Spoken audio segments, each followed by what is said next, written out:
My name is Tyler McCann, and I'm the Managing Director of the Canadian Agri-Food Policy Institute. Before we begin our discussion today, I want to acknowledge that I am participating in this webinar from Saskatoon.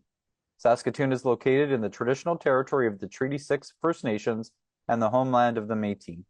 As an organization, we recognize there are many steps on the road to reconciliation and that it is a journey that we must all take together. Agriculture and food in Canada is facing significant pressures, a unique and unprecedented confluence of market, environmental, and political volatility and disruption. It is in this context that we have recently released several reports and policy briefs covering topics like navigating trade, risk, and the need to move from optimism to realism, and federal agriculture program spending. In the coming weeks, we will be publishing reports about food security and the Indo-Pacific strategy, and another about approaches to business risk management programs in Canada. It is important that our work reflects the realities of the diverse and dynamic sector that we have in Canada. We do this in part through survey work and engagement. We currently have our 2025 risk survey open, and we encourage you to take 10 minutes to complete the survey. All we do at CAPI is made possible by partners throughout the agri-food sector and across value chains. Today's webinar is funded by Agriculture and Agri-Food Canada under the Sustainable Canadian Agricultural Partnerships Agri-Competitiveness Program and is held in partnership with RealAgriculture. We're grateful for this support as we explore the current state of tariffs, their impact on Canadian agriculture and agri-food, and proactive solutions to safeguard the industry's future. Today we'll start with a dialogue between Shaun Haney, owner of RealAgriculture, and Oliver Ward, International Trade Editor of Agri-Pulse, to set the stage with what we know about the state of trade, with a focus on Canada and the United States. After that, I will moderate a discussion with our panelists.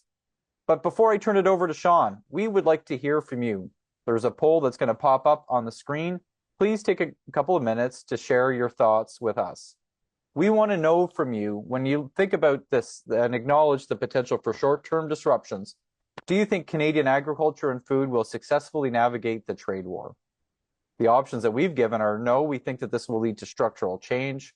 Yes, we think it will with some help. Or I think Canadian agriculture will be the same in the end. So please take a minute, put your votes in, and let us know what you think about how well Canadian agriculture will be able to navigate this space. And we'll just give a couple of more seconds for that poll to close. And we'll take a look at the results, and then I will hand it over to Shaun. So we have 67% have said that, yes, we think that Canadian agriculture will successfully navigate the trade war with some help. 28% said, no, this will lead to structural change. Only 5% saying that they think Canadian agriculture will be the same in the end. So Shaun, I will use that to turn this over to you and to kick things off with Oliver. Hey, thanks a lot, Tyler. Really appreciate it. So, Tyler, help from who, though? Who's helping? Well, I think that probably the expectation is partly that's government, partly that's the industry itself. But maybe that's something we could get into it during the panel discussion later on in the webinar. Absolutely. Well, hey, really appreciate everybody taking some time to be with us here this morning, wherever you are in Canada or beyond our borders. You know, at RealAgriculture and, you know, getting a chance to host Real Ag Radio on Rural Radio 147 every weekday, I get a chance to talk to a lot of Canadians, of course, and a lot of American farmers and ranchers as well on a daily basis. I spend my entire life in times like this explaining Americans to Canadians and Canadians to Americans, which is, I take that duty with great honor. And a part of understanding what's happening here right now in this landscape is, I think, you know, a lot of times we spend a lot of time thinking internally. We spend a lot of time thinking about what is Canada doing or not doing and being very introspective. And I think it's critical when going through times like this that we try to understand viewpoints, whether we agree with them or disagree with them, understand them through other lenses and try to understand the other side's position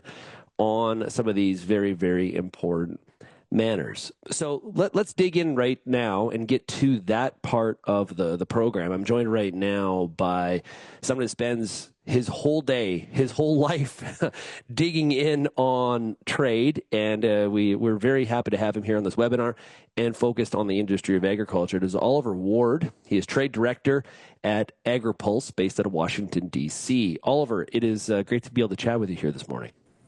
Likewise. Thanks for having me, Shaun. Yeah, so you've been in the U.S. for a number of years, and you came. Your entry into the trade arena was very much from a broader perspective. I guess as you look at being now focused on agriculture, are the agricultural trade issues that different than, well, obviously we're talking a lot about autos here this morning based on the auto tariffs, but obviously there's softwood lumber, there's autos, there's mining. Is agriculture that different? Yeah, so thank you for having me. And as you say, I've been in the United States for 6 years now, in Washington, D.C., for about 5. So my beat before joining Agri-Pulse was a trade policy beat covering everything. And I think from that perch, it looked like agriculture was quite a slim subsection of trade. Since taking on the beat full time, it's really broadened. You realize that you have stakeholders in agriculture, even in the US, state specific and region specific, that might have quite different trade policy goals and interests. And so in some senses, it's the same as other industries where you have this myriad of stakeholders. But I think in agriculture, because it is so broad and you have so many different commodities and so many different regions and so many different environments, it really is even broader, and there is more diversity of opinion and view. And we know this, when there is trade skirmishes, trade battles, trade wars, agriculture seems to be drug in very early stages, especially at the raw commodity stage for sure. Okay, so you're spending a lot of time thinking about the U.S. strategy and trying to understand what's at work here. How would you characterize the overall U.S. trade agenda right now under President Trump in these early couple months? Yeah. So on Inauguration Day, we got a memo from the White House, what it called its America First Trade Policy Memo. And in that document, the president really sets his stall for his trade priorities under the second administration. Right in the first paragraph, we see language that rails against what the president describes as destructive trade deficits. So there's this real appetite to address the U.S. trade balance. You can also see this in the president's rhetoric since, right? He said he wants to use trade policy to reshore domestic production, a whole raft of industries. He mentioned this in the press briefing yesterday, for example, when he announced those new tariffs on auto imports. So he really sees tariffs as a way to spur domestic production and bring that back to the US. Then there's also this notion of reciprocity that features very prominently in that document. I'm sure we'll come to the reciprocal tariffs that have been previewed for April 2nd. But this idea that we want to be treated in the same way that we treat you is clearly a key pillar of this administration's trade agenda. And I guess the third thing worth pulling out of this document is that there's a directive to the Office of the U.S. Trade Representative to identify countries with which the U.S. can negotiate new trade deals, either through a bilateral traditional deal or some sector-specific trade agreement that would open new markets in a specific industry. And this is particularly enticing for U.S. agriculture.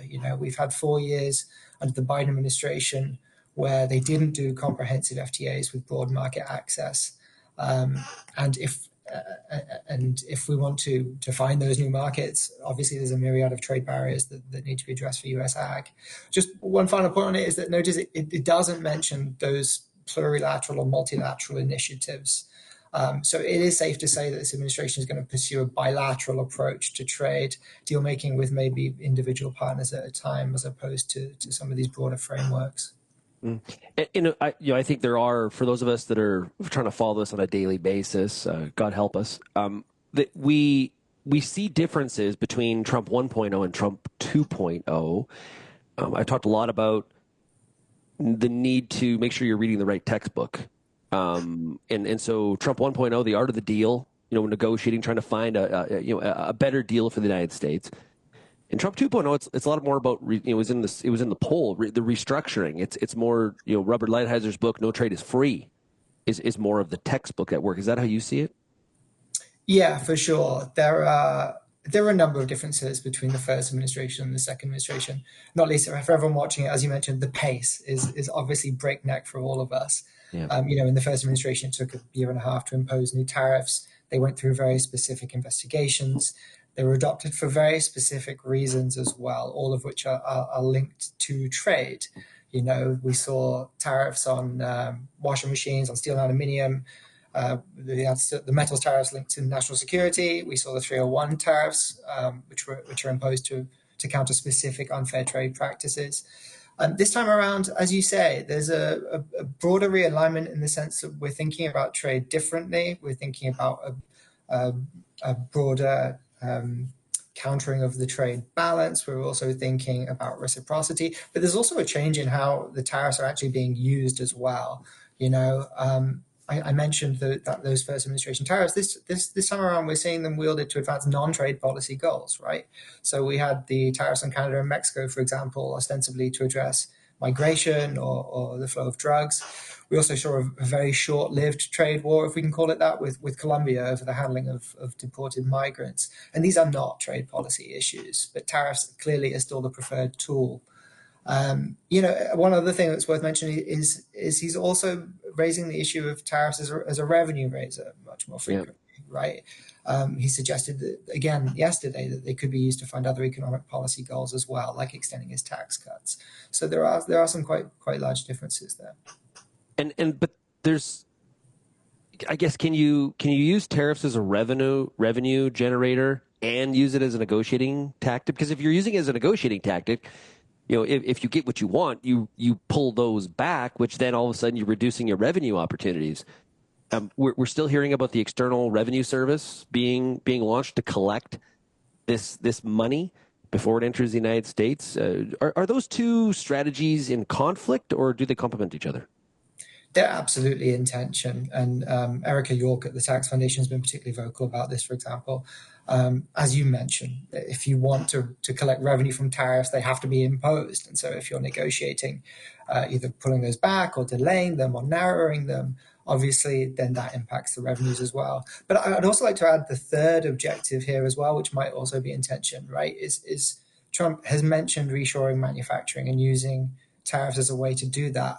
Well, if you're reshoring manufacturing, then you're reducing imports. And if people aren't importing the stuff, then the tariff is not being paid. And so if that objective is to use tariffs as reshoring manufacturing, then the reliance on tariffs as a revenue raiser also is somewhat undermined. Now, obviously, there are products that we can't make or grow cheaply in the United States. We put tariffs on those. Consumers will either have to pay the tariff or they will eradicate those from their spending habits. So there are products that are going to be going to raise tariffs would raise revenue on, but it's going to vary sector by sector, right? And I think some of the concern is that there hasn't been the time so far to do the kind of line by line industry analysis required that would be able to tell you which tariffs and which rates would be required to reshore, which would be required to use the tariff as a revenue raiser. And absolutely, yeah, those are in tension, and we need more analysis to work that out. If you compare media load of this topic, comparing Canada and the U.S., it's quite drastically different.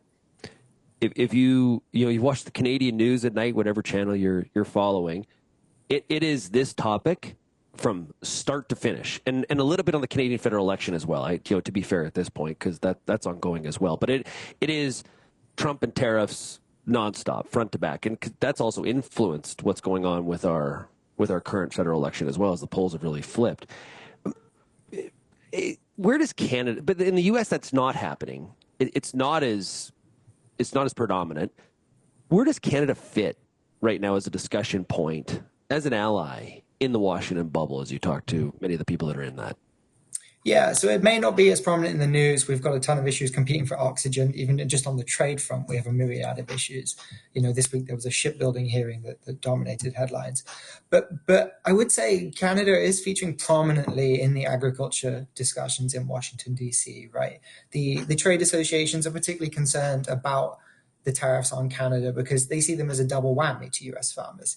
Obviously, the size of the Canadian ag export market is significant. It's nearly $30 billion of US ag exports.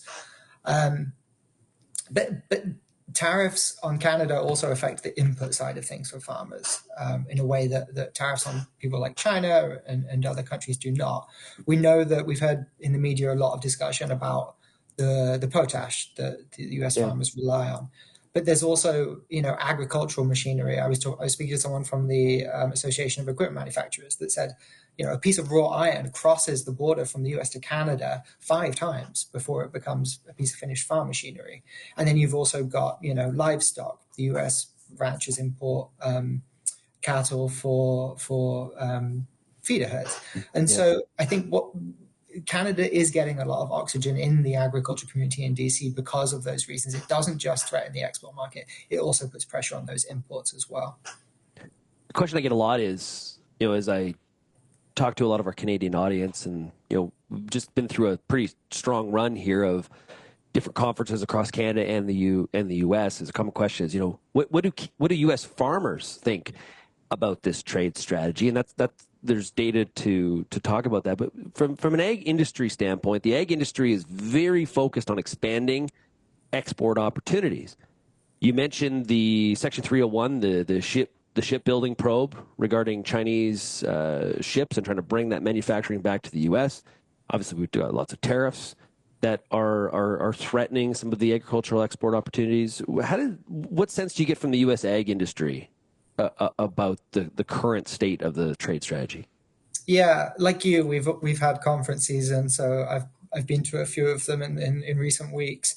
I guess we'll start with Poland. There was a poll out, I think it was last week or yesterday, in the last few days from AgWeb that polled farmers and on their opinion of tariffs, and it showed that there's only like a tick above 50%. I think 54% disagree with the tariff strategy. So there is still really strong buy-in. We know that Trump carried rural communities in November, and there is speaking to ranchers and farmers, there is buy-in for this idea that if the tariffs incur some short-term pain, it will pay off in the form of long-term gain, right? I was at a meeting of farm cooperatives last month in California where somebody stood up in a room full of several hundred people and said, we should all read Bob Lighthizer book. Bob Lighthizer being the architect of trade policy under the first Trump administration, because he said, then we would understand why we need these tariffs. But even within that, as I said at the beginning, we've got a broad variety of views. Even within the ag sector, there is some nuance, because think about, soybeans and corn, they're not being harvested for some months, right?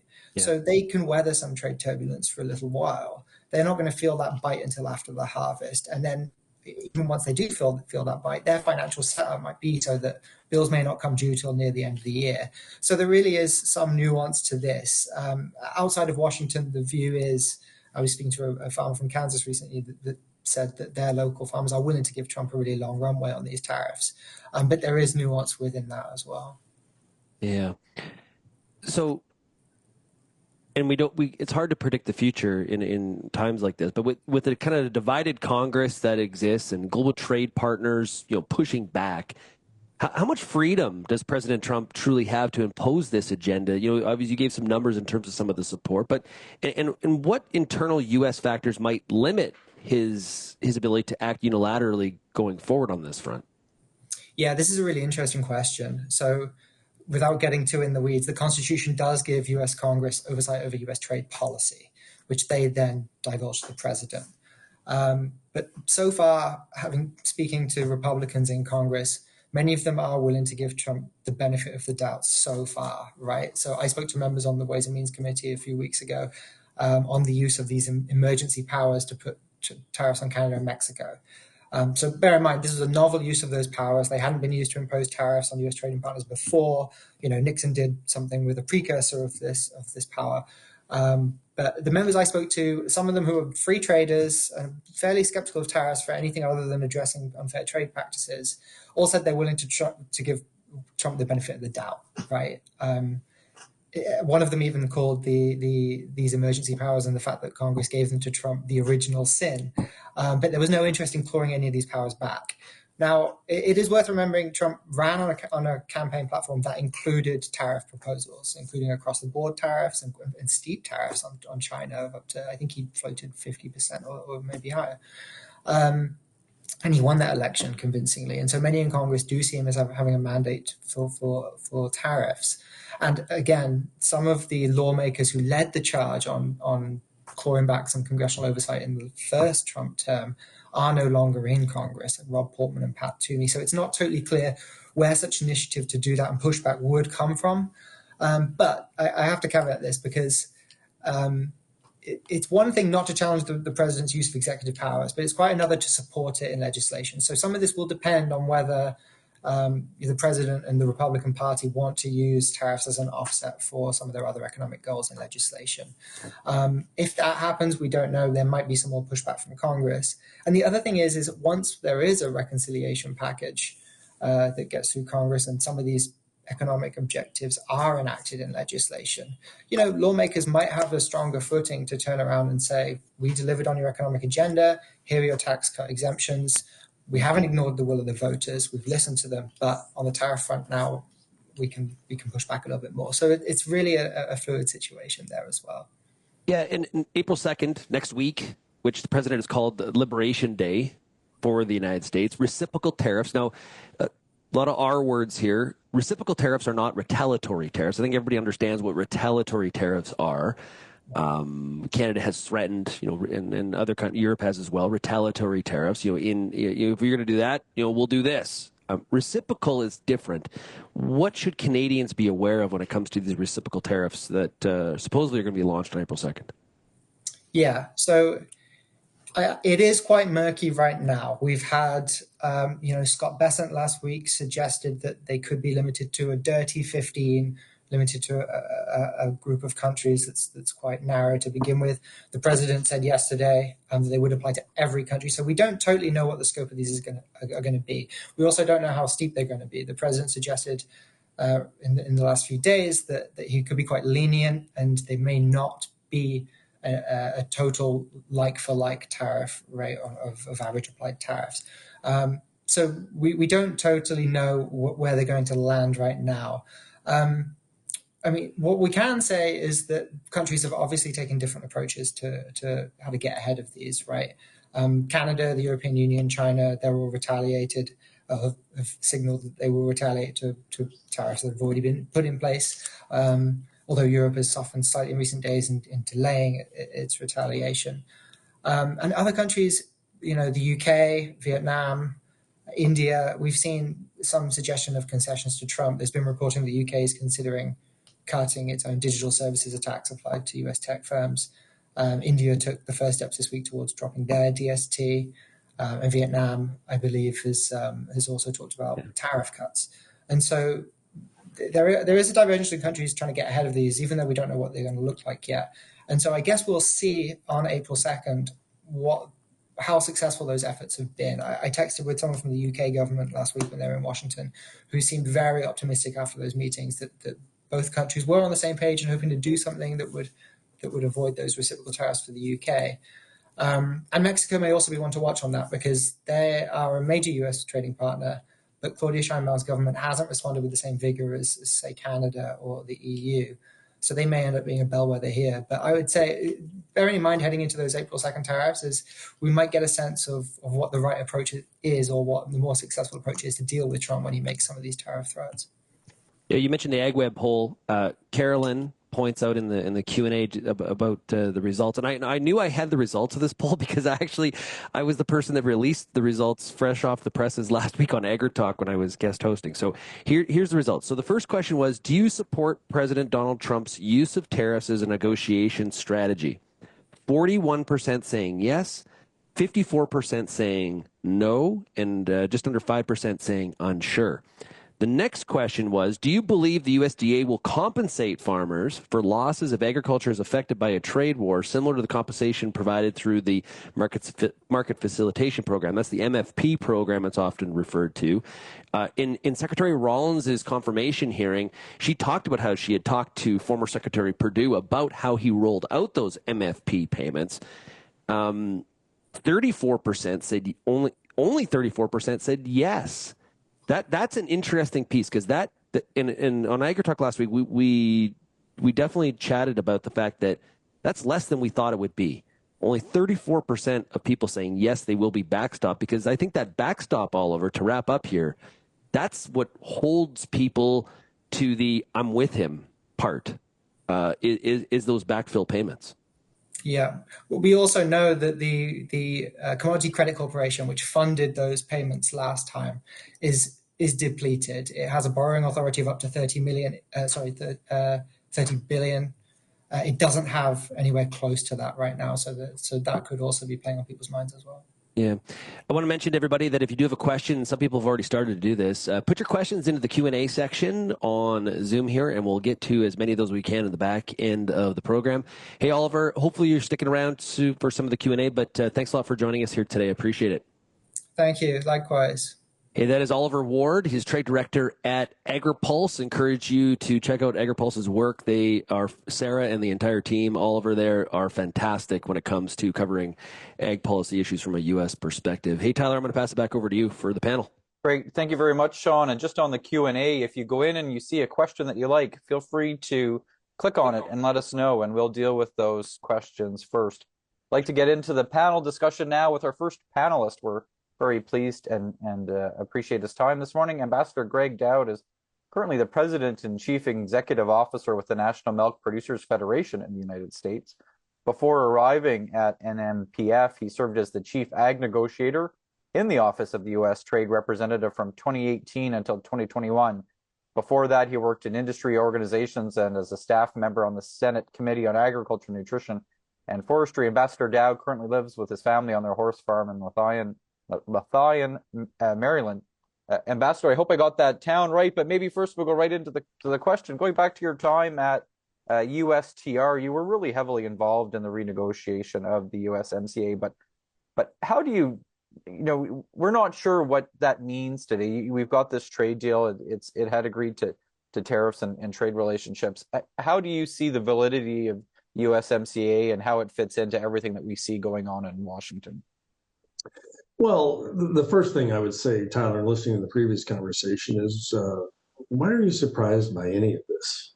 This is, standard operating procedure, and I don't want to be flippant about this. I would consider Canada obviously a very important trading partner. Obviously, USMCA is one of the most important trading partners, trade agreements that we have. For agriculture, Canada and Mexico are Mexico's number one, Canada's number two. But I would say this, and I don't want to be flippant, but Canada, you're not special. You were just first on the list. There's the message from President Trump is very simple and it's very consistent. Nobody gets access to the U.S. consumer for free. You get access to the U.S. consumer if you play by the rules. And when you're not playing by the rules, then we're going to have a pretty frank conversation. And the second time around, the conversation gets, we're more familiar with each other. With USMCA, obviously, in dairy, for example, we've had these conversations before. It's still not where we want it to be. So we're going to have another conversation about it. And it gets a little more frank than it was last time around. That's just the long and the short.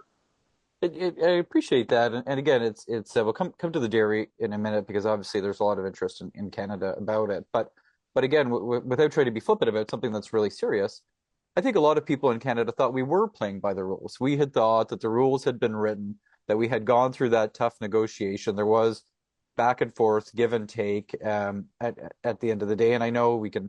Again, we'll talk about TRQ administration shortly, but yes, we will. Yeah, I guess we had thought that the USMCA was the rules, but we found out that even playing by them hasn't been good enough anymore. So how does that fit into this kind of changing landscape that we're in? Well, I think there's a lot of different things here going on, and I don't know what priority to put them in. I'm not, I can't read President Trump's mind, but I can understand a little bit of what he's thinking. And yes, the fentanyl thing is an issue. Yes, people coming across the border is an issue.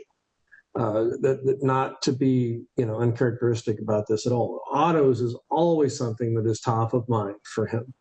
And it is very clear to me that in watching what is important to this administration is manufacturing coming back to the U.S. as Oliver described. This is top of mind, and he's trying to create a situation that makes it more advantageous for companies around the world and the world economy we live in today is to bring that to the United States and not send it to Canada or Mexico or China or other places. There's a whole lot of things that go into that, including what we have to do domestically in terms of tax policy, regulatory policy, et cetera. And Robert Lighthizer talks about it in his book. I would also, Tyler, recommend everybody, and I mean everybody, listen to last week's Tucker Carlson interview with Robert Lighthizer when he lays it out in terms of the U.S. industrial policy. And Tucker says it very well. He says, why isn't the White House explaining this the way that you do, Bob Lighthizer? And I think that's something that, you know, answer some of your questions here, Tyler. This is what this is about, is the U.S. changing and trying to develop a more sophisticated industrial policy. And I think it's something that we've been trying to point out as often as possible, is that I think while we all get caught up in some of the president's tweets and you know, tariffs the most beautiful word in the English language, but there is quite a bit behind that language that gets all of the attention. The work again that you and Lighthizer did in the first administration, we're hearing more about this from Lighthizer now. I think if you read some of what Stephen Mirren has written, you get a better understanding of what the administration is trying to achieve. I think that there's a good argument to be made, though, that we could probably achieve some of those things together in a Fortress North America context, where we do have very integrated supply chains, that we might be able to doing it on our own. But maybe we can come back to that in a minute. Let's talk on that, Tyler. I would just simply say that I think there was a little friction between your former prime minister and our president personally that caused some of this as well. Well, and it's worth noting in some of the presentations I've done lately, I've been pointing out, you know, Churchill's quote about never letting a crisis go to waste. I think the Liberal Party of Canada was some of the best at taking advantage of that opportunity, and we're in an election with a new prime minister today, and we'll see what the outcome of that is in a month, and hopefully that puts us in a better position where we can work together. Let's talk about dairy. I'm struck, Ambassador, you in your comments before Congress talked about the need for the administration to take a thoughtful and tailored approach to dealing with outstanding issues. Can you talk about what is the NPMF's position on these things, and how do you see in your mind the administration actually delivering that thoughtful approach to dealing with what the outstanding issues are on dairy and USMCA? Well, the first thing I would say about USMCA is Ambassador Lighthizer was very clear about we're not doing trade agreements anymore where we never have an opportunity to change them again. And you know, we have to keep in mind that when we negotiated NAFTA back in the late 80s and early 90s, that was before the internet even existed. And you know, you have to refresh and renew this. And then you have situations like we have in dairy where, you know, we clearly knew what we wanted in the United States. We tried to reflect it in the language. We didn't get it right, obviously. We had the first dispute of the U.S. MCA dispute settlement system over this dairy issue. And it didn't end up the way we wanted it to end up in the U.S., and this is still going to have to be a topic of conversation going forward, in particular with regard to how the tariff rate quotas are administered. And so, you know, we'll just leave it at that. You know, it didn't end up the way it was intended from a U.S. perspective, and this is a conversation that has to be sorted out. And I think that reality of regular reviews and trade agreements and effectively forcing that issue is something that certainly has a lot of merit and could have prevented some of the issues that we've seen over the last 30 years where the trade agenda hasn't delivered what it needs. But that dispute settlement mechanism in USMCA does also underscore the need for a functioning dispute settlement mechanism and whatever the trade deal is at the end of the day. But can you just, I do want to make sure that we're clear, and I think it's important. Shaun talked about the need to understand the perspectives of Americans. What are the priorities for your organization when it comes to that USMCA review for dairy in Canada today? Well, we want to have a situation where we feel like we've been granted access to the Canadian market in dairy. But the way the tariff rate quotas are allocated or administered in terms of who they're given to, they're not given to retailers in places where we can sell products to Canadian consumers. They're relegated or pigeonholed into the processing side of the equation where they just don't use it. And that's unfair. That was not the intent of the agreement, at least from the U.S. perspective. And so this is something that has to be relitigated and resorted out and fixed, in our opinion. And we're going to, from our U.S. standpoint, we're going to emphasize that. Yeah, I think we all look forward to being able to move past the current trade uncertainty and getting back into that NAFTA or that USMCA renegotiation. Thank you, Ambassador Doud. We'll come back to you again when we bring the whole panel, and I'm going to go to the next panelist, which is Travis Taves. Travis, thank you very much for joining us. Travis is a former finance minister for the province of Alberta. He also, with his wife, manages a ranching operation, and I had the first opportunity to meet him when he was president of the Canadian Cattle Association. Travis has worked globally to support Canadian interests in ag and international trade, and he and his wife Kim also own and manage an oilfield environmental company. Travis, let's go back and start on the farm in northern Alberta. When you're thinking about the impact these tariffs have or might have on your farm, what do you think that means, and how are you trying to mitigate, manage that impact? Sure. That's a question that every agriculture operator should be asking these days for sure. Look, we in North America, particularly Canada and the U.S., as Gregg knows, we've really had an integrated cattle and beef industry. I believe it's been a mutually beneficial arrangement. We've been allies instead of competitors in large part internationally. But by virtue of having that integrated industry, of course, processing capacity has been built in the most competitive jurisdiction of the day. And as a result of that, we depend on some U.S. processing capacity at this point in time in our integrated industry. So bottom line is this.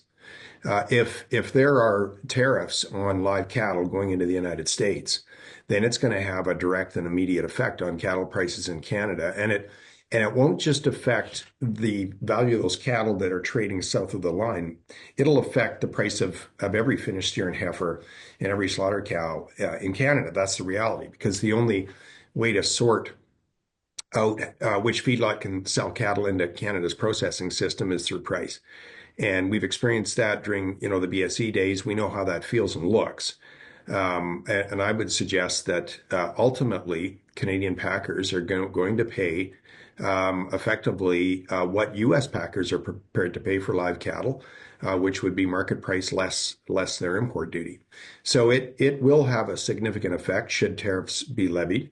What have we done in our operation? We've taken and we've looked at every risk management tool that we can consider, and we've actually managed the price risk on the vast majority of our 2025 sales. And does that cost us something? Absolutely, it does. But we're just unwilling to live with this uncertainty all year long.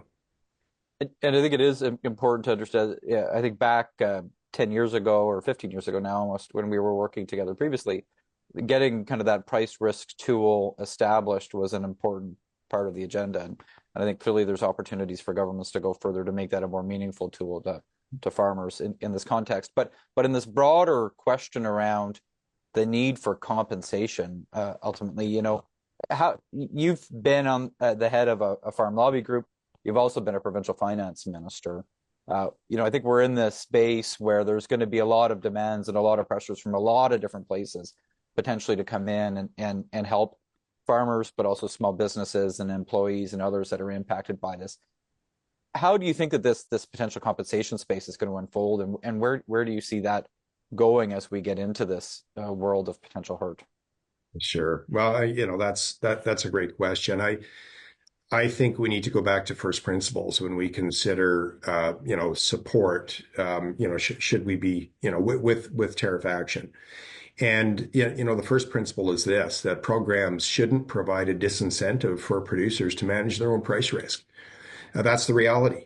And, right now in the cattle industry, we have some options out there. And so we should all be looking at those options. And will they cost us something? They will. But that's the reality of being an international trader. There's an element of price risk because we trade globally, and we need to take advantage of those tools. So again, number one principle, support programs shouldn't provide material disincentive for producers and agriculture operations from managing their own price risk. Principle number two is I think we need to be careful with any programming that it doesn't completely blunt market signals. We've seen programs that have been developed that do blunt those market signals, and in a prolonged event, that can be extremely problematic. In fact, very destructive to the economics of the industry. And so, a couple of first principles that need to be considered. I think the first response would probably be to use existing programs and tweak those programs. We've seen, a tweak in the agri-stability program here very recently with respect to, strengthening coverage. And I think that's likely going to be the first response. And particularly, right now where we have a caretaker government, we're in election mode. My expectation is over the next month, that's the kind of programming that we're going to see. In the event, this is a really prolonged trade action, then it will be really important that industry roll up their sleeves and go to work to develop some programming solutions that can work for the industry, perhaps in the intermediate term. But again, I want to just draw attention to those first principles. I think they really matter. And how do you think the uncertainty and volatility plays into this, right? Because one of the challenges is you talked about the potential for a prolonged situation.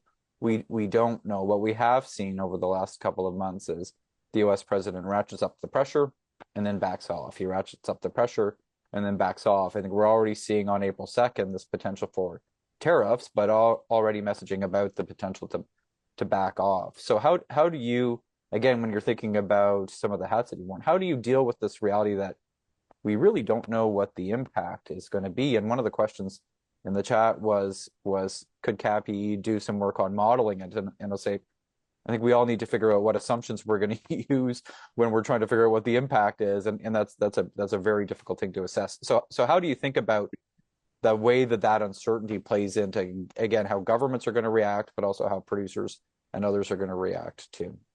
Yeah, uncertainty in the business world is almost worse than a poor reality, and so we're dealing with a world of uncertainty right now, and yet we can't be caught in paralysis. I think we as producers, operators in the agriculture industry need to do all we can to manage our price risk, manage with that uncertainty.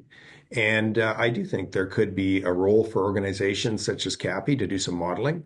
I talked about what I believe will be the realities in the cattle industry. Should we have any kind of a prolonged tariff event on live cattle with the U.S., the effect on beef will be a little bit different than it will be on live cattle, because obviously Canadian processors have other options. They can backfill beef into Eastern Canada. They can, go globally with more product. But on the live cattle front, I think the results will be pretty direct. Great. Well, we'll get into some more of that, what else we can do after. Thank you very much, Travis, for joining in. We'll bring in our third panelist now, and that is Tyler Bjornson.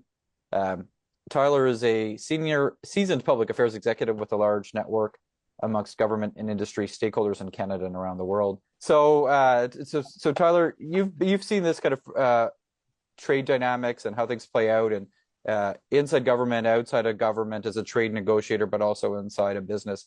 You also do work in a couple of different sectors, and I want to start to talk about China with you. How does that play out, and what is the impact of the fact that we're in a trade war today, not just on the Canada-U.S. front, but the Canada-China front as well. So can you walk us through kind of the state of play in your mind of how things are with China and how that relates to how things are going with the United States?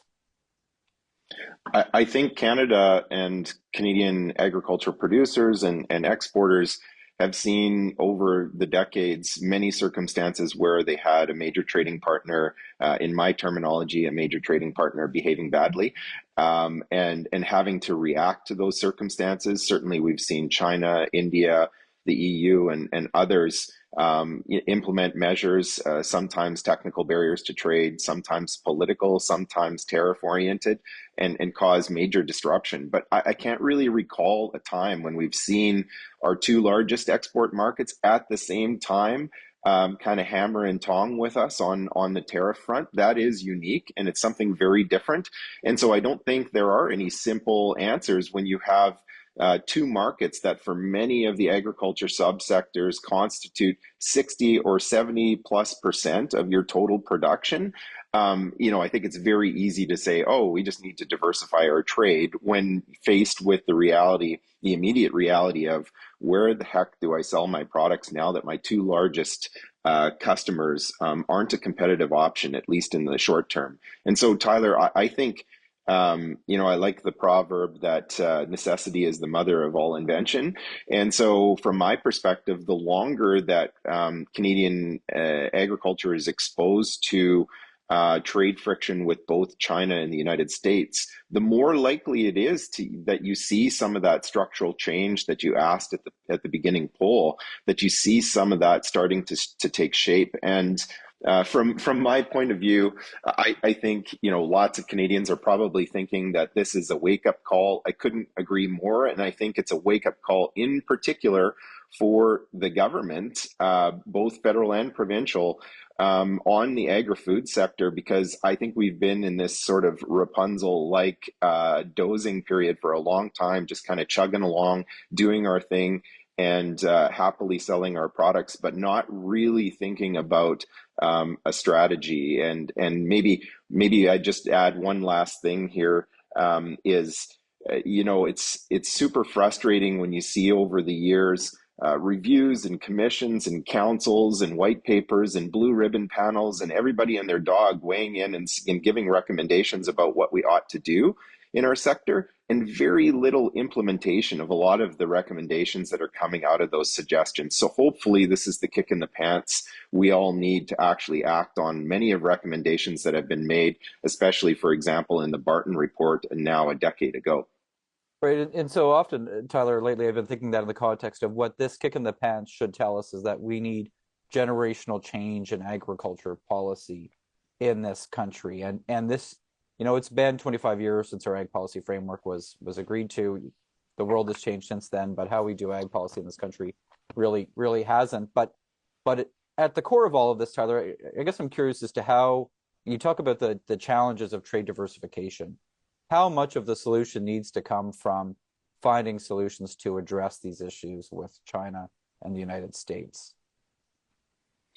Well, I think that our politicians of every stripe and our trade negotiators are extremely focused on trying to find solutions on that. Of that, I have no doubt. I think everyone clear across the country understands just how dramatic of an impact this is going to have on the Canadian economy. I dare say, though, that I think there's my hunch is that there's an underestimation in some political circles in the United States about just how big the impact is going to be on Americans. And because of that, I still hold out a lot of hope that this is short-term friction, short-term reverberations that we're dealing with, and that we can find negotiated outcomes with the United States in particular on this side. I think that's important, and I think that's going to happen, but I think we're going to go through some pretty significant turbulence in the meantime. But maybe I could just talk about trade diversification for a second. And from my perspective, the best market diversification strategy is not running around to global trade shows. I think that's a really poor, uncreative way to deal with trade diversification. I think first and foremost, our domestic market offers a ton of opportunity, and I saw in the questions there somebody asking about that. I think that's a big opportunity for Canadian agriculture to change Canadian consumer habits about what they're buying and from whom and which countries, and highlighting that, hey, there are a lot of fantastic Canadian-made products out there that you're, to this point, you were buying competitors from either U.S. made or perhaps elsewhere. I think that's a big deal. I think things like the biofuels policy, that's a really big deal when you've got, I can only imagine how the canola crushers are faring right now when you've got their two largest markets of the US and China. That's a really important policy, for example, to shelter, that's maybe the wrong word, to create opportunity for them to have another market and not be so exposed. And then lastly, it always mystifies me that we have this foreign investment strategy in Canada, but we tend to spend a lot of time running around looking for new capital from outside of Canada, when the oldest marketing trick in the book is to upsell an existing customer. So I think governments in Canada really need to be focused on actually causing the current companies and organizations that have invested in Canada in value-added processing to actually get them to spend more, because they already know what Canada's about. They're comfortable being here. They're often multinational, large organizations that are willing to invest more. I think we really need to think about how to incentivize them to do more in Canada. And I think it's important to highlight that we have, over the last 5 years, seen pretty significant capital investment in value-added agriculture in Canada. I think we often take that for granted, but it's important, I think, also to understand that much of that has been driven by reliable market access to the United States that's now at risk. Tyler, just finally, before I bring the other panelists back in, I do think it's important to get into the difference between China and the United States. You talked about kind of the impact of these tariffs in Washington or across the United States, the leverage that gives us, and hopefully mitigating the potential impact with the U.S. market. What leverage, how do you see that relationship playing out in China? And what do you think the approach is that gets to a better outcome with China at the end of the day? The China situation is a really interesting question. And I think when President Trump was first elected, and he was talking a lot about tariffs on China and Canada and Mexico in particular, I thought it was quite remarkable when the new minister counselor economic for the Embassy of China here in Canada came out and said some remarks that Canada and China really need to rethink its trading relationship. I personally thought that was a signal from Beijing that, hey, the U.S. is beating up on both of us. We really need to talk again to make sure that we can remain steady trading partners while we're weathering that storm. So I have to say, I was pretty caught off guard by China coming back and whacking Canada with 100% tariffs on the value-added canola products and peas. That really surprised me. And of course, you have the outstanding anti-dumping investigation on canola. Beef has been out of the Chinese market for many years on a pretense around BSE. Pork's really concerned, right? Like, there's a lot of exposure. I would have thought China would have said, hey, Canada, let's sit down. I'd like to make sure that we can get strong supply of certain products while we're fighting with the United States on tariffs. And that hasn't been the case. So that playbook is thrown out the window. And now it's kind of like, well, what do we do with China? Do we continue to march to the US's drummer on electric vehicle tariffs and aluminum and steel tariffs on China? Or do we say, hey, United States, you're not doing us any favors in those markets, and you want us to follow your global policy direction on that? I don't know. That's a head scratcher to me. And if I were, back in positions of influence on these topics, I probably would be saying, I want to keep the bird in hand and not two in the bush. In other words, the several $1 billion worth of agricultural exports that we're sending to China, why would we toss that out when we've, for a hope and a prayer on EV related markets sometime down the road? And so I want to kind of build on that now with Travis and Greg again, because I think there's some concern, though, Tyler, that it's not that we're kind of trading canola access to China for potential EV jobs. It's that we're trading canola access to China to maintain this fortress North America, or this united front on trade. But I'll go back to our question that's got the most upvotes right now, which is effectively, how can we trust the U.S. is going to remain committed to whatever trade agreement or solution we get at the end of the day? And again, how do we think that then should influence how we consider our relationships with China or Europe or others from a trade perspective? And so maybe Ambassador Doud, I'll go to you first on this. Again, I think that there is this concern in Canada that if we go through all of this effort to negotiate a better outcome, how do we think about the sustainability of that outcome, whatever that agreement is that gets negotiated at the end of the day? Oh, I don't think you have to worry about that. I think that's a little bit of a misnomer. Look, my relationship with Canada and ag trade goes back to my U.S. wheat days in the 1990s. And we fought tooth and nail, the U.S. wheat industry and the Canadian Wheat Board. There was all kinds of friction there. Fast forward to the 2000s, Travis and I worked very closely on mad cow and the beef issues, and we had a tremendous relationship. And I would completely agree with Travis's assessment when it comes to cattle and beef trade. We're causing friction and tariffs in the middle of all that. Dairy as well is not the right thing to do, because stuff goes back and forth, back across the border in lots of different ways. We import several hundred million from Canada, and we export several hundred million to Canada. But every now and then there are things that have to be tweaked and fixed, and sometimes you get ag trade issues get caught up in the broader context of the bigger discussion, and we'll sort it through. Travis, are you confident that we'll be able to sort it through? And how do you think about that kind of dynamic around kind of the trust in the relationship with the United States going forward? Well, that's a great question right now. If, as Canadians, I think we really need to ask that question in terms of, who do we think there's a rational long-term play with? Because here's the reality. We are agriculture traders. We simply are going to produce far more than we can consume in our nation. And so we are going to be trade dependent in a global environment where trade's getting harder. That's the other reality out there. I really squirm. I push back when Canada gets, lumped in with China. Let's face it, China's been a fickle trading partner. From my perspective, China's been a fickle trading partner to the nation of Canada. And certainly on the beef side, and Tyler kind of noted that. I believe in the Fortress North American approach.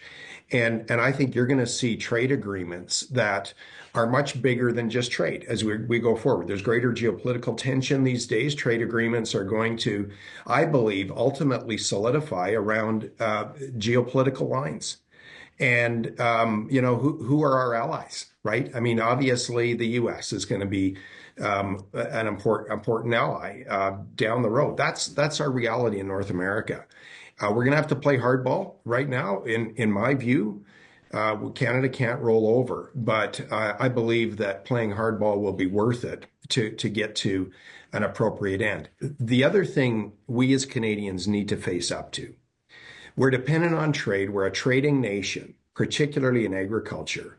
And trade agreements that have ongoing irritants are not going to be sustainable. We have an ongoing irritant right now in dairy. We pointed it out for years in the cattle and beef industry, and we paid the price at times for that irritant.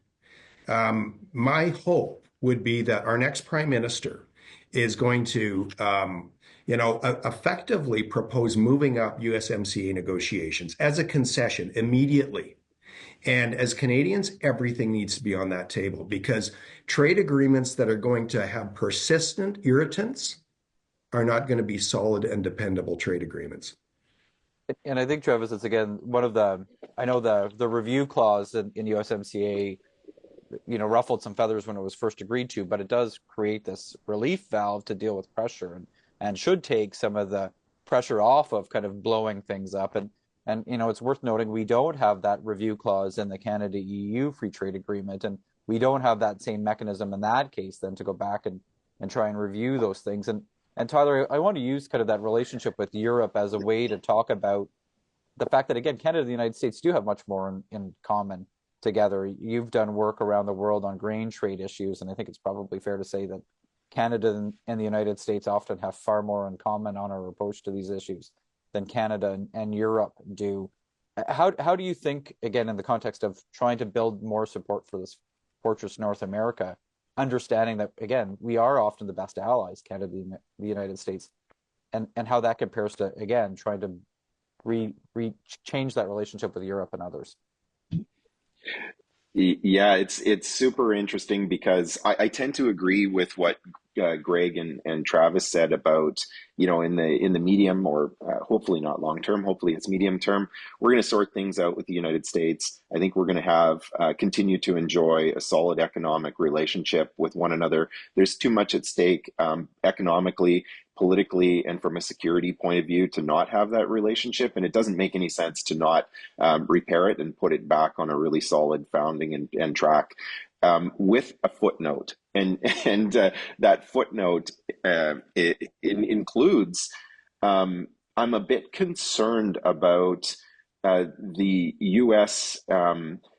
Tending to be much more inward looking, and its effect on rules-based trade globally, because and proponent, for example, of innovation, making sure that regulation of innovation in agri-food products is accepted and we're able to freely trade around the world. It's been one of the biggest irritants for both Canadian and American agri-food exports. In the grain trade, you talked about it. We face continually struggles with the European Union on crop inputs and crop protection products, seed technology, for example.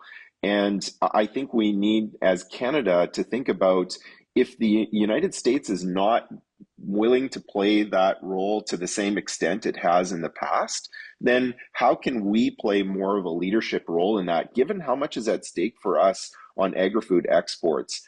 And lastly, I would just like to point out that while it's very difficult to replace that fickle partner of 1.4, 1.5 billion people over in China, there are a growing number of markets that are really going to be important for Canada, I believe, in the future. It's these middle powers that Canada should be bringing together and talking about agri-food trade related items with. It includes countries like Indonesia. It includes countries like Japan, Mexico.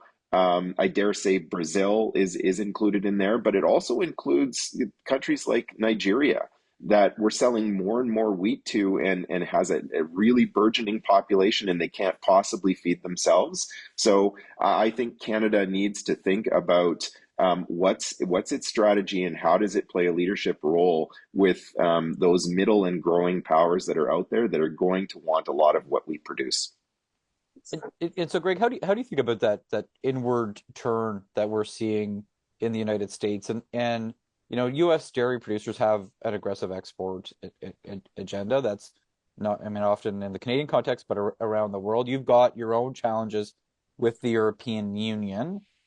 How do you see that playing out going forward? Well, Tyler, I understand that sentiment, and that's the challenge of the U.S. system. Is politically we seem to these days, administration to administration, swing the pendulum from one extreme to the other. So, in terms of ag trade and market access, we've spent the last 4 years with the tractor buried in mud up to its axle, and now all of a sudden we're doing 80 on the interstate, and everybody's kind of like, wait a minute, what's going on? What is the strategy? So I completely understand that sentiment. That's kind of a failure of our system as it works in terms of elections. But I would share this sentiment, Tyler. When it comes to the European Union, I've been in Washington almost 33 years. Studied this stuff. If we get a chance to get after the European Union on ag trade, U.S. agriculture will bring the gas and the matches to the party, man. I'm telling you. Our ag trade deficit with the European Union and the U.S. is $23.6 billion. We export to the EU essentially the same amount in dollars that we did in 1980. It hasn't changed in 45 years. In dairy, we import $3 billion from the EU. We export $167 million. Out of $8.3 billion in trade, $167 million of that goes to the EU. We export 15 times more cheese to Guatemala than we do the European Union. Right. And so frustrating. Yeah. It's outrageous. Yeah. Well, we have our own experience in Canada with European trade with the CETA agreement. There was supposed to be great promise for beef and pork and grains and oilseeds, and I dare say that has fallen not just flat, but it's deflated to the point where you've got a 30 million, like next to zero for beef going into Europe, next to zero going in for pork going into Europe, and yet we've got an import balance of 30 million per year of beef products coming from the EU and 200 million for pork products coming from the EU as a result of that agreement. So it's a bit of a head scratcher in that sense. And I really hope, Greg, that Canada and the U.S. are, hand in hand, really taking the Europeans to task about not letting agriculture products into that market. But I completely agree that on the global front, when it comes to things like Codex and the international standards and SPS issues, we actually historically have worked very closely together, and we have to lock arms on that going forward in the future. We just have to. And so I'm going to try and combine a couple of questions into one, and maybe this won't be very elegant, but again, we've got this comment again when you look at fentanyl and illegal immigration, which was a driver of this first set of actions, and Canada really not being the problem. It's Mexico that's the problem. We've had dispute settlement on dairy, but we acknowledge that there's an opportunity to review that through the USMCA rules, and yet we kind of keep hearing the context of Canada not living up to its kind of agreement, and then this is why we need to kind of go through this whole effort. Maybe Travis, I'll go to you to say that again, even I think that the irritants that do exist in Canada, when you look at the facts, again, fentanyl and being what it is, and kind of the trade working relatively well, but yet kind of there's these bigger irritants we all face all around the world together. I know that the beef industry, for example, beef producers in Canada and the United States, and work very closely together on these issues. What are the different things that we need to do to try and find ways to move past this? And there's an interesting question around kind of who's the right Canadian to rebuild this relationship. And maybe I'll kind of change that a little bit to say what's the right kind of personality and what's the right kind of approach that we need to do to try and get past kind of the issues around breaking rules that I don't think are necessarily really there, and into kind of solutions at the end of the day. What should we be looking for from leaders in the sector and in government and civil society to fix this? Yeah, that's a bunch of questions, Tyler. Look, I have to say this right now. With President Trump's approach, we as Canadians have been taken aback. We've been offended. I think it's fair to say, with our closest neighbor, trading partner, ally. A country that we not only share trade with, we share family with. I've got a son in New York City right now, veterinarian, and so we feel disrespected as a country, and yet we've got to work through this, and we're at an uncomfortable time. We're going to need strong visionary leadership in Canada that can defend our national interests. We're going to need strong leadership that can cast a vision for this nation and work on issues that have been neglected for well over 10 years. And those are issues of competitiveness. We have some really poor underlying numbers economically and fiscally in this nation. And business investment in Canada is about where it was in 2015, like 10 years ago. We have declining productivity relative to the U.S., which is of huge concern. We have trade barriers interprovincially that need attention. We have an inability to get big projects done, projects of national importance, because we get all caught up in issues that at the end of the day are not grounded in reality. Folks, we have an opportunity to grow up as a nation right now, and we're going to need leadership. We're going to need the next prime minister that's willing to be bold and ultimately deal with issues of competitiveness, those ones that I've just laid out. It's going to be important as well that I believe that we recognize the long-term value of Fortress North America, because I believe that is our future.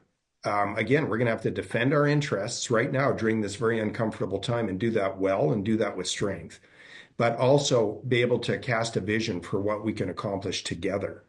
And as I mentioned before, trade relationships now, I believe, are going to be far more encompassing than they have been in the past. And we're going to have to deal practically and pragmatically with those irritants that we have been putting up for years.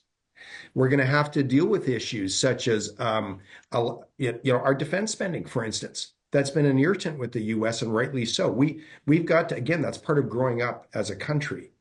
And it's time we deal with those issues head on. So it's going to take bold leadership in Canada, and I trust that Canadians are evaluating not only the leaders of our major parties, but also the people that will make up the government, to ensure that they have that kind of leadership character that is going to take Canada the next step and stage. So Tyler, when you think about kind of evaluating this, and again, you also have a political background, what are the things, again, without getting maybe into the partisan politics, what are the things that you want to hear Canadian leaders saying about these issues? And Shaun's going to pop back in the conversation, and maybe Gregg, once Tyler's done, you could just speak to, on the U.S. side, what does that kind of leadership look like that we need to see to try and get this to a better outcome? But Tyler, thinking about what Travis just said, what do you want to hear from politicians in this election campaign? Yeah, I think it's a twofold message. One is exactly what Travis said, which is you've got a firm, strong hand and a strong message, and that Canada wants to work in North America. It's not about appeasement. It's about recognizing that we have shared interests together, and saying it's in neither of our interests for us to spiral down into a massively painful and detrimental trade war. We will defend our interests to the nth degree, but we don't think that's a necessary path to go down. We think it's better to talk and negotiate our way through that outcome. At the same time, I think it is absolutely critical that we have our elected officials saying, now is the time to have a good old house cleaning party, to make sure that our regulatory space that guides investments, that guides new innovation, that guides new products and services in our sector is actually shaped for not just safety, which is that's the table stakes. Everybody knows that. You have to have regulations in place to have safe, healthy, and environmentally friendly products. We know that. But there's a way to do that that's friendly to growth, and there's a way that we're currently doing it which stifles it. And so I think we need to have a political class that says, we recognize we're not doing ourselves any favors on that front. Let's get at it and regulate for growth. I've been sitting here. Oh, you guys have done a great job. Fantastic work. Gregg, I got a question for you. A lot has been made about the way that Canada has reacted or hasn't reacted to some of the threats around tariffs. Canada's strategy has been to be, we're retaliating, and we're going to stick up for Canadians, and it's a political angle, not necessarily an economic angle. Mexico, President Sheinbaum's been much less reactive up front, a little bit more, she's got an 85% approval rating, so maybe she's afforded the ability to do this. It's been a bit quieter in terms of let's just see what the tariffs look like, and then we will decide how we're going to react. Based on you know a lot of people in that room, how should Canada be reacting to some of the threats and some of the things that are said? Well, Shaun, it's a great question. And here's the advice that I would give. And again, this is just my own personal observations is, when our president does what he does, the first reaction should be to get on a plane and go to Mar-a-Lago and sit down and say, okay, what do we need to do? And your prime minister did that early on. But again, this is my perception from the U.S. side of the equation is what seems to have happened here is at the top of the world, our two leaders just didn't get along from a personality standpoint or whatever it was. And that's unfortunate for all of us. And so now that there's a change here, hopefully that can be remedied in the future. Because I think, me being an old Kansas farm boy and knowing Travis the way I do, Travis, deputize the two of us, we'll sit down, we can sort this stuff out in an afternoon. I mean, that's not a problem. We do see eye to eye on most of these things. And what's interesting is, from my perspective, in my old cattleman days, we'd sit down with the Mexican ranchers and sort it out and then tell our respective governments, no, this is what we want you to do. And it would work very well. And so we need to get back to some of that, Shaun, is probably my answer to the question.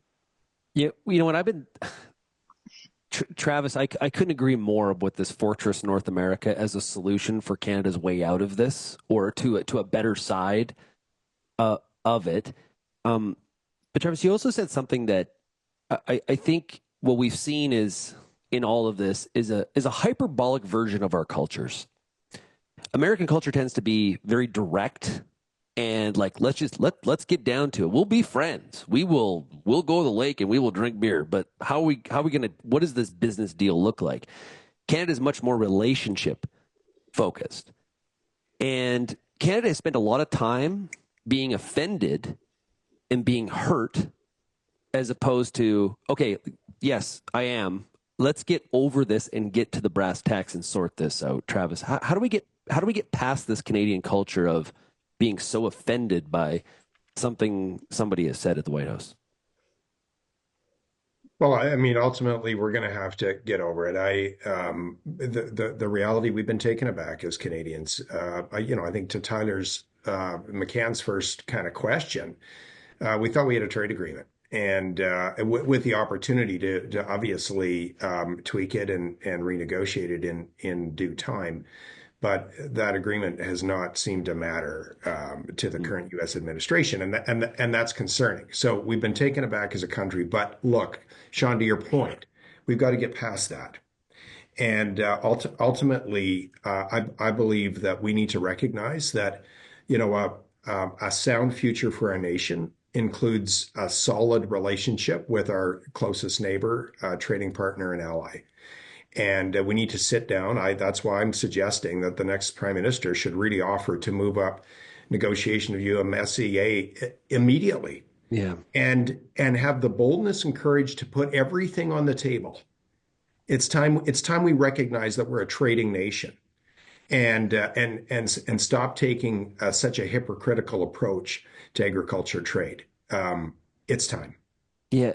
So Devin has a question here in the chat, and I think it's a good one. And it refers back to, if you go back to Commodity Classic, first week of March, the president put out a post on Truth Social, Greg, that referred to like American farmers like being happy and have fun with the domestic market. And it was a very odd sort of angle. Is there, like, Devin's question is, how do U.S. farmers think President Trump, what do they think when President Trump tells them they should be happy to focus on their domestic market? Why that's, do they feel that not enough Americans have been buying U.S. products, or is it less focus on trade? What is the angle there from the White House from your perspective? Well, I'm not going to lie to you, Shaun. I thought that was an odd comment too, and I'm not quite sure what he meant by it. Okay. So I don't know how to answer the question. Yeah. We are not quite as trade dependent as Canada and New Zealand and Australia, but nonetheless we still are. And right now, all of our challenge.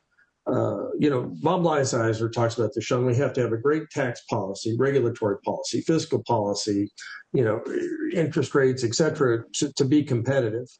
And what his point is, I don't know what in the U.S. the right combination of those things are. So a little bit of tariff helps level the playing field. That's his view in terms of an industrial policy, and it makes a lot of sense. But from a U.S. Standpoint, we have to be able to export. There's just no two ways about it. And right now on the grain side of the equation, the competition from Brazil combined with the softness of the Chinese economy, and I've said this many times, you can have free trade agreements for the rest of the world, but if the Chinese economy continues to be where it is right now in terms of demand for food, you can't offset it. You just can't.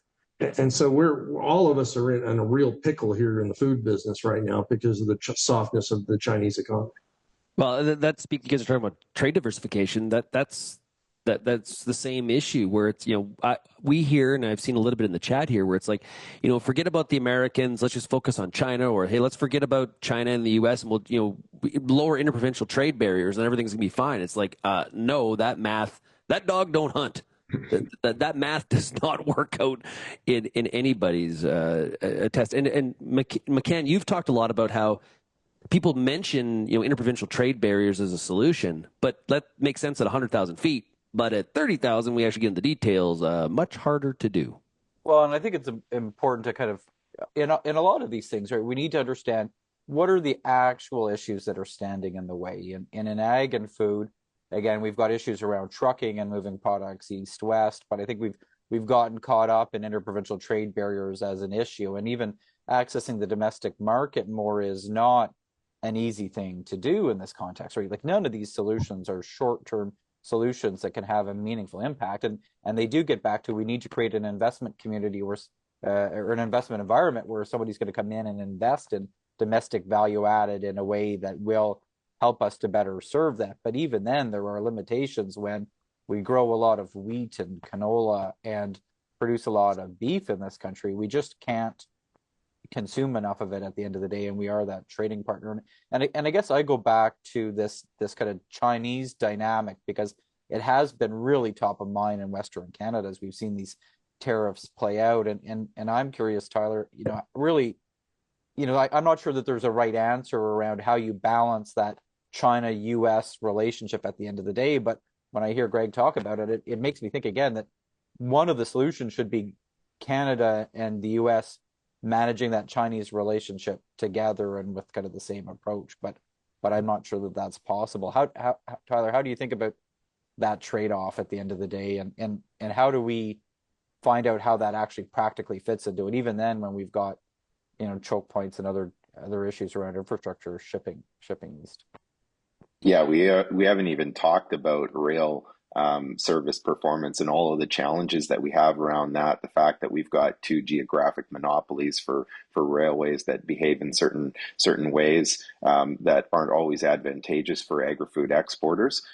Those are massive challenges. Again, on that internal domestic house cleaning front, we really need to think about those things. They should be high up on our agenda about what to do. But then to talk about the U.S. and China, I actually don't see it as a trade-off. I think that's not really a realistic way to think about the triangle of Canada, U.S. And China. I personally always see China as an opportunistic market. When it's open, we send a lot because they want it. To Gregg's point, the market's probably not soft and they want a lot of what we produce because they need it. India's the same way, right? Like where you've got, fumigation measures or tariff issues or non-tariff barriers that come on and off, depending on, what the domestic supply situation is in India. So I think Canada just needs to sort itself out with the United States, figure out what our relationship is there. And you know what? Can we trust them now? No, not necessarily 100%, but now maybe it's 98% instead of 100. But I think we really need to sort out our relationship with the United States first. And when China wants our goods, okay, we'll deal with China. But I don't see it as an effective strategy to play China off on the United States in our discussions with them. And then lastly, I would just say, in my time as a negotiator at Foreign Affairs for Canada, I was always mystified by our real Boy Scout approach to international trade negotiations and market access issues. What do I mean by that? We have this mantra that it's all about the global rules-based trading system, and we don't link issues. Well, clearly, the current president is linking issues. We may not like those issues. We may completely disagree with the facts that he's presenting on those issues, but he's linking issues, many of them all at once. And I think to be successful with them, I think we have to talk about security and issues at the border. I think we need to talk about defense spending. I think we need to talk about the trading relationship. It's clear that President Trump wants to talk about all those things, whether we like it or not. And I think it would be important for us to consider all of those things together. Yeah, and I think it's also important to build on that is, I think a lot of Canadians mistake that President Trump represents all Americans' thoughts on the relationship with Canada and trade. Not true. Also not true is, you reverse it, just like Prime Minister Trudeau doesn't represent the beliefs of all Canadians. So I think we need to kind of stop with that sort of assumption and maybe drop some of the naivety that is out there. So Canada all of a sudden has developed amnesia in regards to what it's like to do business with China. Fresh off, say, the two Michael situation, we sort of forgot about that. Just like the U.S. is naive about opening up trade relationships with India, as if a free trade agreement is going to be negotiated this afternoon, and then we're going to go play golf when it's all over. As we heard Secretary Rollins say at Top Producer Summit, I think India could be, and Senator Marshall was the one that led it from Kansas, Gregg's state. Talk about how India could be the biggest market for U.S. ag products. I'm not too sure about that, because if you don't like trade with China, let me introduce you to their neighbor India. It's a lot more complex than that. That's just my thoughts. And maybe, yes, Shaun, we can wrap up, and Travis, we'll go to you first with this, because I think this really comes down to then, so where do we go next? And maybe if we could get everybody just to go around the room and kind of like, what are the one or two things that you think that we need to do to kind of fix this relationship? And you can deal with that in the Canada-U.S. relationship in context. You can deal with it maybe in the global rules-based trading system. You can deal with it in domestic policy. But let's give you all the opportunity to kind of really get into one or two concrete things that we, the global we, should be doing to try and fix the situation. Sure. Well, I'm going to suggest two things. Number one, this is an opportunity, again, as I've mentioned, I think others have too, for us to really grow up as a nation. And, we talked about infrastructure deficiency. Tyler mentioned our rail challenge. Right now, we need a prime minister and we need a government here, post-election, that's going to recognize that we need to build major infrastructure to our ports. And whether that's enhancing our rail system to move our agriculture goods to market and diversify our market opportunities, or whether that's building and fast tracking pipeline approvals so we can become that energy superpower that we really need to be as a nation. We need to get our own house in order, grow up as a country, and focus on those key issues that improve our competitiveness, of productivity, and ultimately wealth creation. And I'm hopeful, and I believe that Canadians are increasingly becoming supportive of that agenda. Number two, I think we do need to, again, recognize the incredibly important relationship that we have and will have with the United States for years and decades to come.